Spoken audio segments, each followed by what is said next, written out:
record. Okay, awesome. Well, Dr. Pascal, thank you for joining us.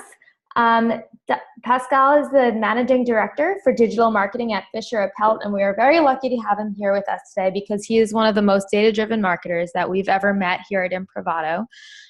So my name is Haley Friedman. I'm the head of marketing at Improvado, and we are running a series where we're interviewing the most data-driven CMOs we can find to get a better idea of how they're managing this challenging dilemma we have as marketers to kind of gather all of our data and in one place and become data-driven and make intelligent decisions. And so I'm very excited to have you here. Thank you for joining us. Well, thank you. It's a pleasure. Yeah, and from what I understand, you've got, ton of experience in everything from e-commerce to SEO to SEM and affiliate and, just data-driven marketing at its finest, attribution modeling, data science, all these kind of advanced keywords that are buzzing around and a lot of people want to know more about. And so I'm excited to speak with you and learn firsthand about your data-driven approach. And I guess just kick it off with kind of explaining what you do in your role and how data comes into play. Sure. So we're an advertising company, and we have all kind of sections here. So creative parts, programming, and what I run is the department of digital marketing. So as you said, from search, lots of SEO guys here, SEA, all the way through affiliate marketing, performance-based marketing, until display advertising. Our goal is always to either drive, it's always in the first hand to drive traffic, and then it has different goals, this traffic. I mean, we have branding campaigns, we want to drive more awareness, we have performance-based campaigns for e-commerce companies where they really want to push sales or leads, something in between. And we always do this together with our colleagues who build the creatives, who build the landing pages, and so we can drive the traffic to them. And I think the most interesting part is really to really understand your client and to know what they actually want, because most of them actually, they're not 100% sure really what they need, and to really understand this and translate those words into our language. To really know, okay, I need an awareness campaign. The KPIs are obviously different than the ones that when we run a performance-based campaign for an e-commerce shop, the channels are different. So which is the appropriate channel, which is the appropriate KPI? How do I have to set up a base model that gets the people with the intention that we actually want to have it? And then we can all put this together in a system, creating like a logic, setting up an attribution model behind it to measure it. So yeah, and then also to understand whom you're targeting. That's a very big part that we do at the same time. Again, like who are actually your customers and who should be your customers and who you want to actually address, and how do you get them. And I'm a big fan of personalization, so I do not like those campaigns where you have one creative art that runs for everybody, at best everywhere in the country. So you in San Francisco get the same ad as I get in Berlin, Germany, which is just not going to work. And trying really to understand what are the needs of those customers, and all this with big data, and then to actually use this when we create the ads, to have the ad copy in there, the USP in there, the call to action that actually triggers the appropriate thing. So how are you using data to figure out what the needs are of each of the target customers?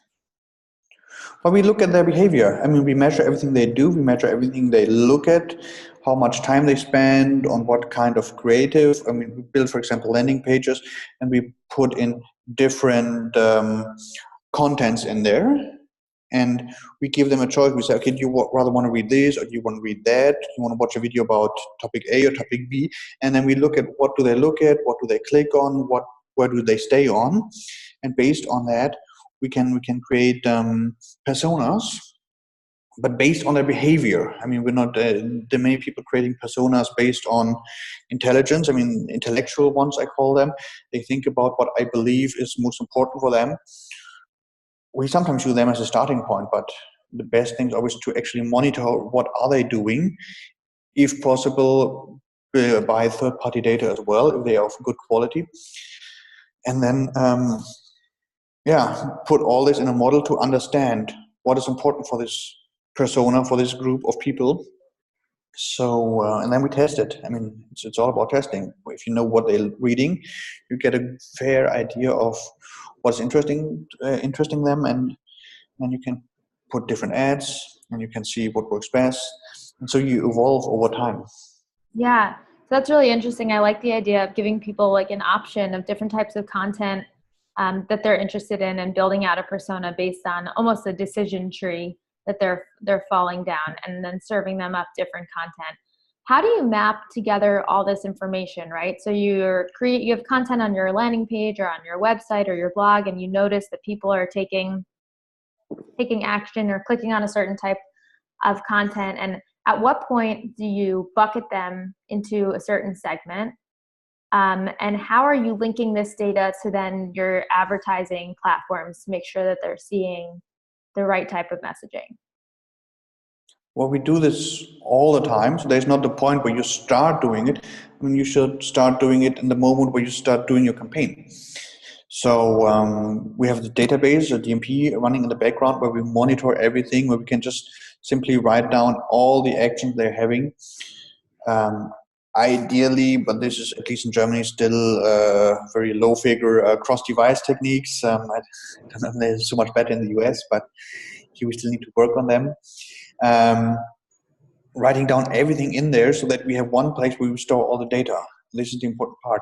And if you have the data stored, you can run the models, and then it's basic statistics, what you learned in university. We run cluster analysis to group them, and then we look at their behavior and we see, does it make sense? Is it a real segment that we created, or is it just a fake segment, like people who like Tuesdays and green trousers? And I was like, okay, well, I cannot work with that. But if you know people who are traveling, for example, during the weekday rather than the weekend in a travel company, that's quite an important message, because then you can interpret based on what they actually do in order to understand them. I mean, it's kind of, you have the data and you have all the statistics, and that's the one part, but you also need to understand them, and you need to think about them, and you need to understand the product and your clients' customers to interpret them. So I'm not a fan of, you have a DMP and they just show you, okay, these are 3 segments, and you just believe it, and it's kind of a black box. This is just not going to work. Yeah. What are you using as a data warehouse? Well, I'm not going to do advertising for different companies here, so but there's some really big ones, and they work quite good. And obviously in Germany with the DSGVO or the GSDRP, we have to use like an European option, and or at least have European servers, and this became a little bit different last year than in the past. But there are many DMP systems out there, yeah. And for attribution as well, you can get really interesting ones. What I had once, the problem was that I had a company that was doing lots of offline marketing as well, but their sales happened online. So we always had this media break in between, out of home, TV, and then you have to come to the website in order to actually buy something. And there we had an attribution model that really monitored all the online activities, but half of was missing. So I created an own model based on statistics that analyzed all the offline views as well, all the competitors' activities, all in one system, and to have a holistic view. And I believe this holistic view is what you actually need in data-driven marketing, to then, as I said, understand really what is happening, that to use then the human brain to find something that is of value. So it's about collecting data and then applying the human brain. Yeah, basically that's it. Yeah. And then you need to make sure that that's sometimes a complicated part, that every touch point you have is displaying the same message. So if you have 3 target audiences, for example, and you have 3 different USPs for them, 3 different messages, then you make sure that people always see the same. No matter if they get a newsletter from you, they see a display ad, or they see a search ad, or they make a direct type in and come to your website, and they always are addressed with the same topic, with the same USPs, with the same creatives. Yeah, so that you do not have silos. You see banner of one type, search of a second type, and you get a landing page and it is a third type. This will not work. So you think keeping the message really consistent for each individual is important? Yes, definitely. So that is in one short, yeah. So you talked a little bit about being able to track behaviors and segment upfront based on what users are looking at. You talked a little bit about attribution, offline attribution. What tools and systems do you have in place? Like, can you walk me through your process for understanding where a customer came from? Yeah, sure. We have a planet system. That's what we call it, because they're all connected to each other. In the center, we have on the one side the DMP, where we collect all the activities, and on the other hand, website tracking. I always use a second one on that one because it simply gives you even more data. Could be Google Analytics, could be Adobe Analytics. Those are the most common ones. And so customer data and then the website analytics. Exactly. And on the website analytics, we connect this one with a tag manager and with a website optimization tool. So if you stay in the Google world, for example, a Google Tag Manager and Google Optimize, but you could also take Adobe Test and Target and the Adobe Tag Manager. And those three are combined together so that you can put all the tags on your website. You can run all the pixels that you need in there. And you can push the data onto your website. So whenever somebody comes via brand search or direct type in, and you know this guy, then you can display a personalized ad on your landing page, on your homepage.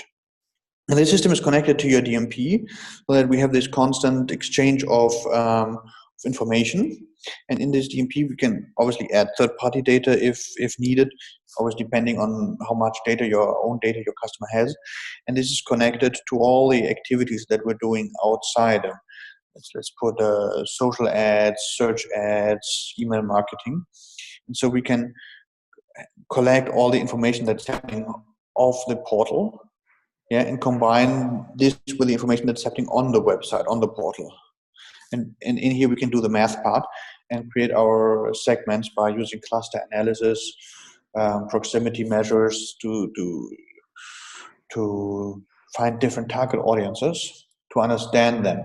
And then we can mark them, and then we can push this information to every single channel that we're saying, okay, it's like a filter. We're going to run this DSP campaign, display advertising campaign, and we're going to put the filter of segment A so that only those people see it.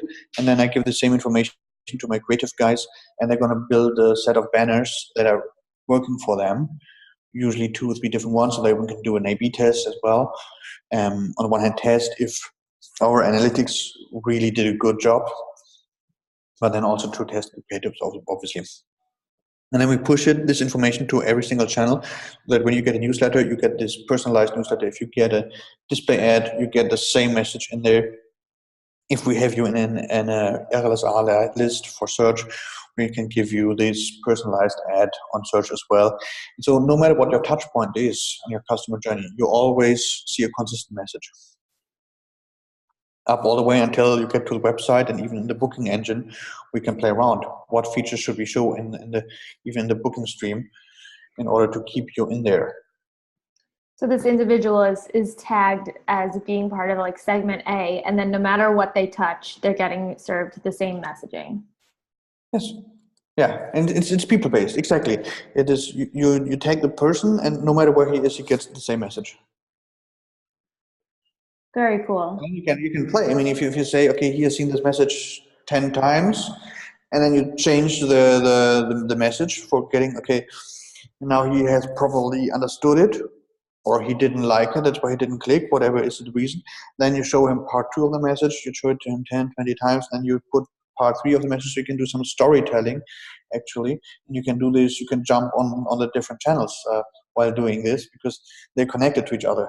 So this is actually quite fun. Yeah, and then you Really can tell fun. him a story through the different channels and get him to So, convert. so okay, let's say um, someone watching this is a marketer who wants to get started with sophisticated marketing like this, right? Maybe right now they have one messaging around their business, and no matter who they're targeting, everyone's kind of getting the same message.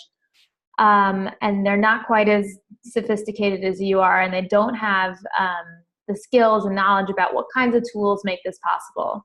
And I wouldn't say, we don't need to advertise a specific type of tool, but what would you recommend? A couple of things, like, how did you learn this? Like, are there resources where we can go to like learn how to do this?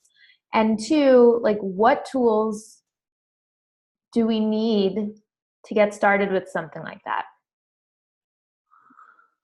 Yeah, well, I'm sure there are resources where you can learn it, conferences and classes, but to be honest, I don't know them.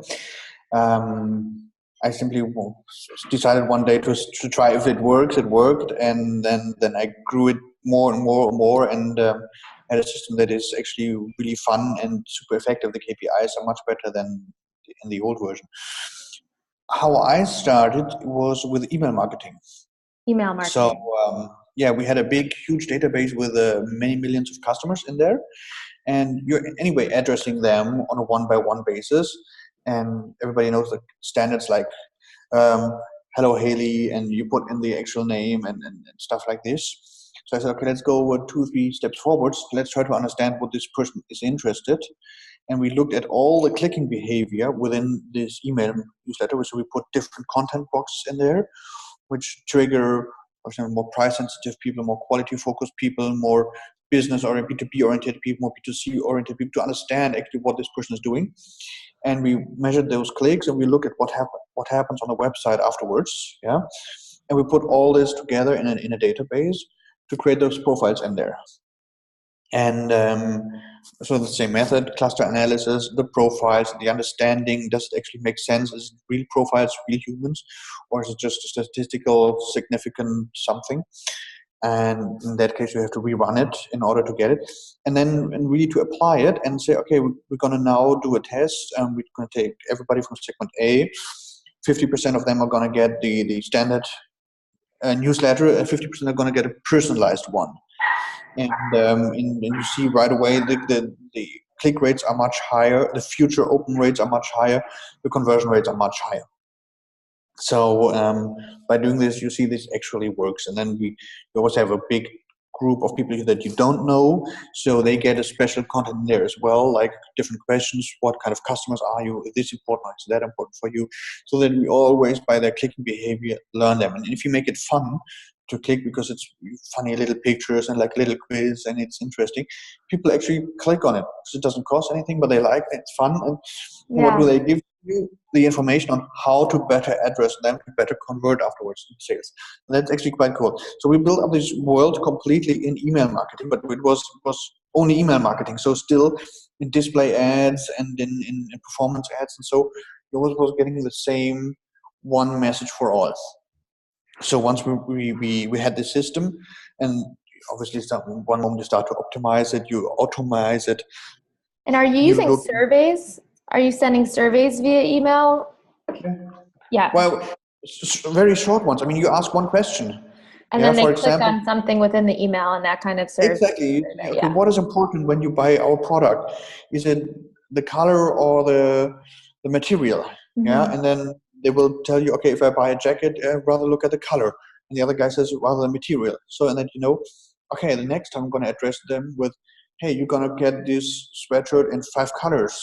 Yeah, whatever is your favorite, or in. I'm going to talk a lot about the material. I mean, I have this information, but it's just a question of what will I highlight. Yeah. And if I highlight what is important for this customer, he will buy it. So Yeah. that's super simple. And and then you can build a super automated system in there, because if you have content or you have in a shop, you have different attributes, and you can tag them, and then you can simply build your newsletter by using all those tags, and you have an automated system. So that's really cool. And then I started thinking of, okay, maybe we should do the same with a different system. And then we went to look at display advertising, and we said, okay, how can we use our information that we have in our database for email marketing in our display marketing, and how can we push those information in there and use it together? Yeah, and then we started using also third-party data to enrich this data, get to know the people from different sites as well. So we knew same person, on what side did he see my ad, what did he read, when did he click, and so on. And then we were looking at giving a consistent message about two channels, display and newsletter. And then we added the homepage as well, where if somebody comes and makes a brand search or direct type in. And then I think the point is, do one thing, one step after another one. Start with one channel, really learn it, master it, take the learnings, bring it to the second, which is going to be way easier than the first one, and then take it to the third, which is going to be even easier, and then build the system piece by piece. I mean, I wouldn't start with, I want every single contact point of my customer journey to be personalized. It's too, you're boiling the ocean. You have to start. Yeah, exactly. You're starting to boil the ocean. Yeah. So I mean, I think that's the best way, and that way you can learn about the customers. And I mean, in the beginning, you have your experience with them, you have your knowledge with them. That is really good, but this is going to increase with the more data you have and the more data you use. Yeah. So it sounds like figuring out what's important to them and then serving them up that content will lead to much higher conversion rates, is what you're seeing. Yes. Yeah, that's awesome. So do you feel like you started with email marketing, but now you've taken this same strategy and you've applied it to different channels? Does it always start with email marketing, or how are you surveying? No, now you've just applied this model to the other channels. So based on the things that they're clicking, you're collecting their preferences. Yeah, we always start with one channel, and it doesn't necessarily need to be email marketing. I mean, where I did it first and where I set up this entire system, we had 6 million people in our email database. So it was very obvious that we started with that one. I have now clients who have no email marketing at all, or maybe a few thousand customers in there only. So you cannot really do personalized marketing with 10,000, 15,000 email addresses. So obviously you need to start at a different point. But I believe that that's perfectly all right. The important thing is that you start at one point and not at 3, 4, 5 points at the same time. And you master this one point, you learn what is important for those end customers, for this product, in this environment, in this country, and that you optimize that one. And then if you have it, then take the next step. So when we talk about looking at your data, right, you have all this data coming in about customer actions.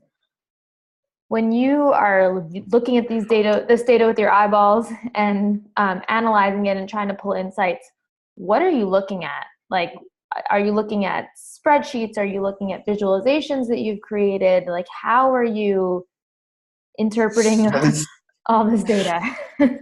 Well, I look at spreadsheets. I mean, I have a PhD in mathematics, so I love everything that is lots of numbers.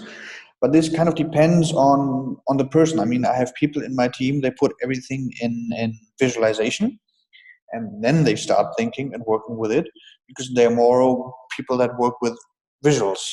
Yeah, I like the raw numbers, so I look at them. So I mean, you have probably to find the way that you can work the best. And this is the way you should do it. I mean, there are huge and lots of data visualization tools. So, and they do great jobs. And I mean, almost every single one of those is a good tool. Mm-hmm. I personally, I love Excel, for example. You have a huge spreadsheet. You have all the data in there. You can filter everything. You can tableau everything there.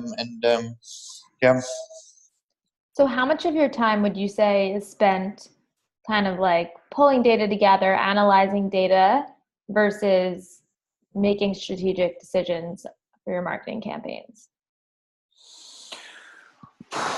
Well, nowadays, way too little since I run the entire company here, and I have to make sure that my team is doing a good job as well.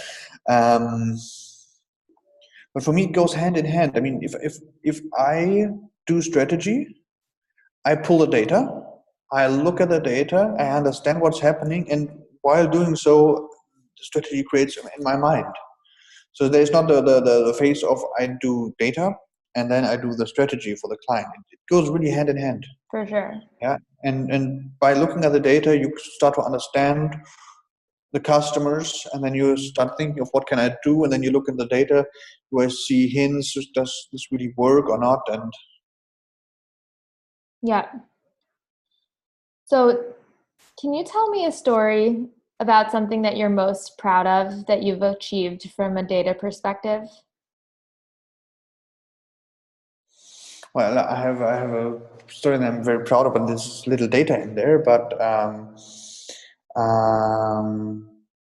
well, yeah, I believe. I mean, the first self-created attribution model. This was really exciting. I mean, when I had this client sitting there, a huge amount of, I mean, almost equal offline and online marketing spendings, and everything was sold online. Um, and then there came the question, okay, how to spend the budget in the future? And the team that was doing offline marketing had total different arguments than the team that was doing online marketing. They sitting there doing last click, and the other one sitting there doing feelings. Yeah, market research, and saying, okay, how many people do know the brand, and so, but not really directly connected to each other.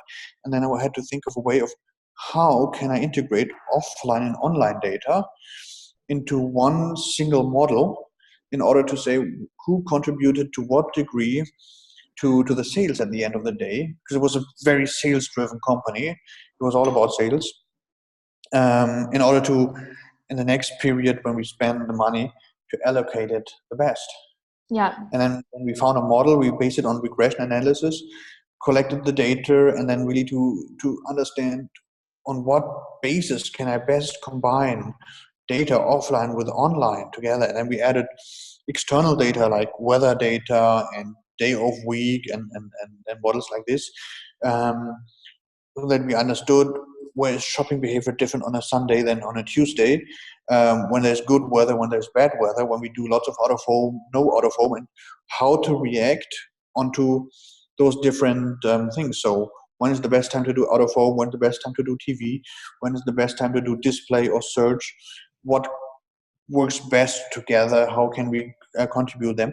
And having it all in one system, in one regression analysis, in order to really understand how they work together and how they contribute.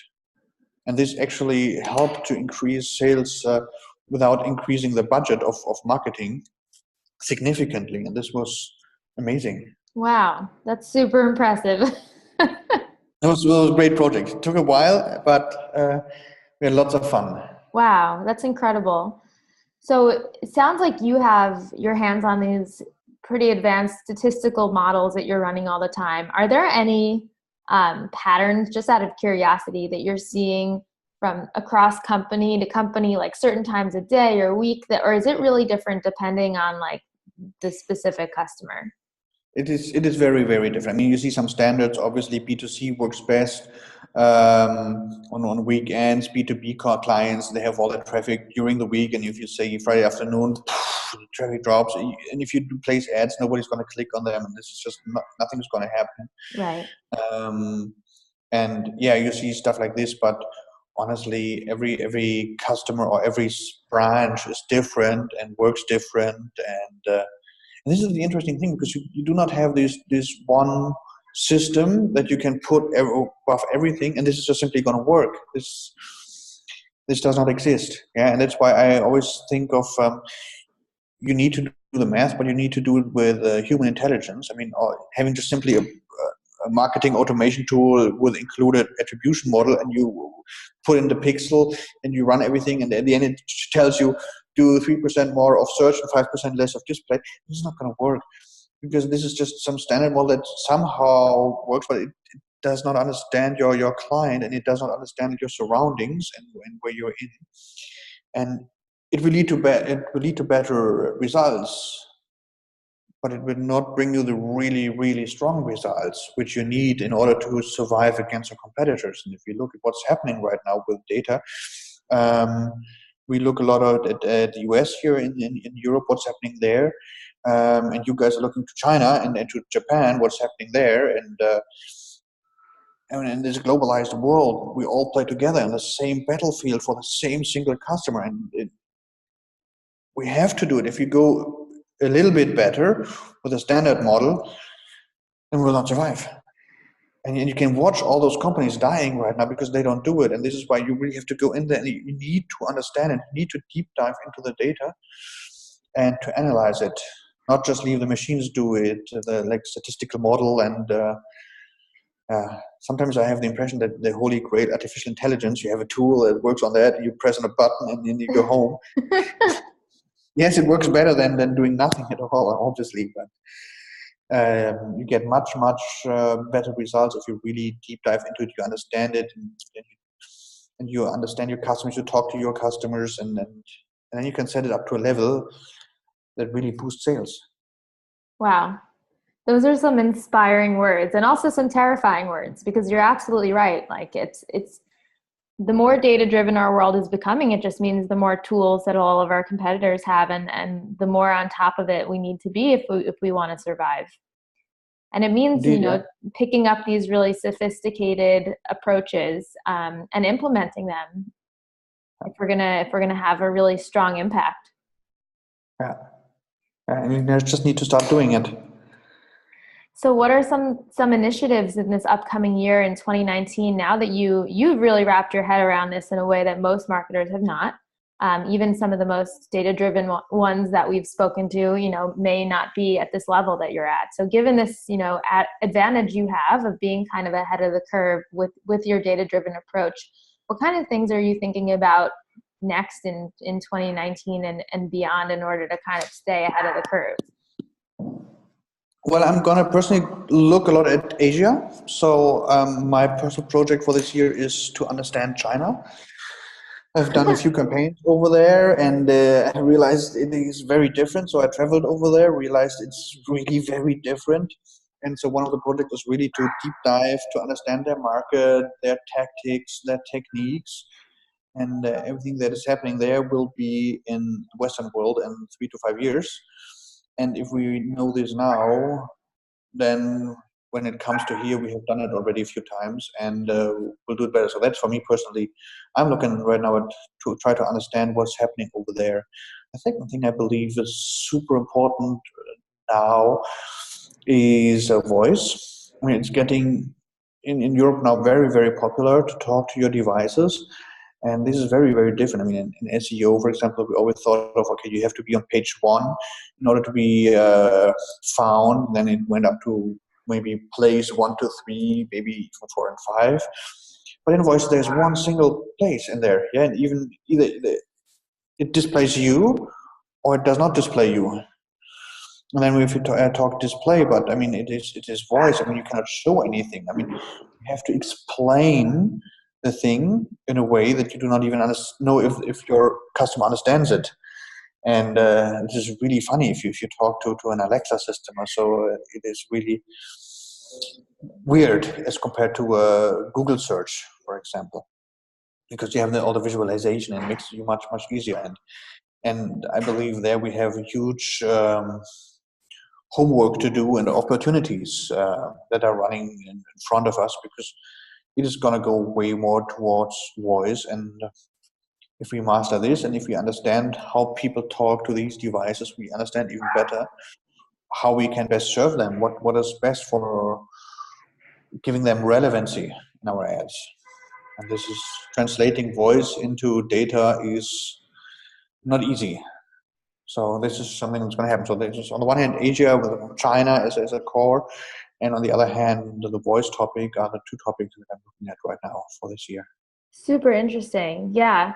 So when you talk about China and what you're interested in learning more about there, is it on the data analytics front, and how much does culture come into play? Because the culture over there is super different, and so how do you think that impacts like the approach from a marketing perspective? Well, if they do operative marketing, obviously you need to do it very, very different due to the culture over there. But still, they have apps, they have in-app advertising, they have search, they have social media advertising. So it's more or less the same things that we have here, Right. but they work different. And yeah, the data they can use is very different to the data we're allowed to use in Europe. Interesting. So they can use way more data than we can. So they can do really fun stuff over there from a marketer's perspective, and scary things from a consumer's perspective, and really see how they exploit the data there and what we can learn in order to do there. Because when we go with our customers to China, we have to play the same game. If we do not exploit the data like Chinese competitors are doing, then we're not going to be hurt. So to really understand how this works is more important. Yeah, for the creative guys, obviously, to understand the culture in order to put the right things in the ad is super important. But from a data marketeer's point of view, it's the same channels. They're just called differently and they work different. But for me personally, that makes no difference. Yeah. Yeah. Totally. Well, I don't want to take up too much of your time because we've already gathered some really, really fascinating insights from you. And so I know I really appreciate it and I've learned a lot. Is there anything else that you want to share? Any words of wisdom, any resources, anywhere that people can find you and ask questions or follow you on social media, things Well, like sure. I that? mean, I'm on LinkedIn, so feel free to follow me there.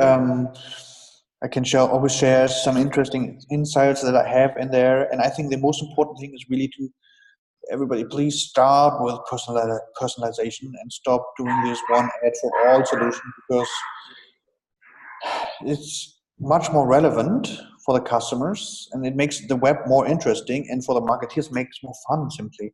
So really do it. And if you want to know how, want to continue deepen the information, just follow me on LinkedIn, contact me there. So I'm always happy to talk about these topics. I just love them.